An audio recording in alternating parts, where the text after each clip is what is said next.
একসঙ্গে সরকারি কাজ, একসঙ্গে বেসরকারি বিনিয়োগ, একসঙ্গে চুক্তিভিত্তিক আংশিক যারা কাজ করেন তাদের ভবিষ্যৎ বা অর্থনৈতিক নিরাপত্তা, সাথে সাথে যতক্ষণ না কর্মসংস্থান সম্পূর্ণ হচ্ছে তাদেরকে উপযুক্ত বেকার ভাতা।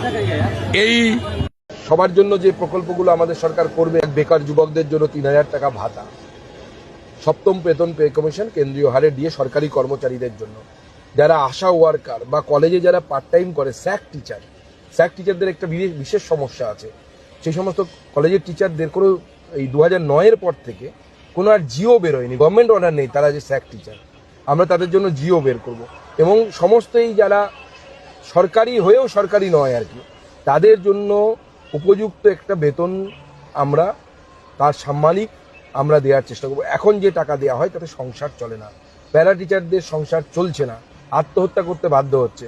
তাদেরকে কেন্দ্রীয় সরকার যে টাকা দেয় সেই টাকাটাও পৌঁছে দেয় না এই রাজ্য সরকার, বরঞ্চ সেখান থেকে কেটে সবুজ সাথী সাইকেল, ব্যাগ এইসব দেওয়ার ব্যবস্থা। আশা কর্মী থেকে শুরু করে সবার কথা বললাম, এর মধ্যে তাদের অধিকারও ইনক্লুডেড আছে, সিভিক ভলেন্টিয়ারদেরও অধিকার ইনক্লুডেড আছে। আমরা এই সিভিক ভলেন্টিয়ারদের তাদের উপযুক্ত বেতন যে বেতন কাঠামো, সেই বেতন কাঠামোকে ঠিক করব। তাদের জব যাতে সিকিওর হয়, চাকরি যাতে সুরক্ষিত হয়, তার জন্য ভারতীয় জনতা পার্টির সরকার আগামী দিনে ব্যবস্থা নেবে। এত বড় একটা ফোর্স তৈরি হয়েছে, এটাকে তো এইভাবে ছেড়ে দেওয়া যায় না, ফেলে দেওয়া যায় না। এই বাজেটে আমরা ভালো বাজেট আশা করব। আমরা আশা করব কেন্দ্রীয় হারে ডিএ ঘোষণা হবে। আমরা আশা করব সমকাজে সমবেতন, আশাকর্মী, ICDS, contractual, casual, civic volunteers, village police, VRP,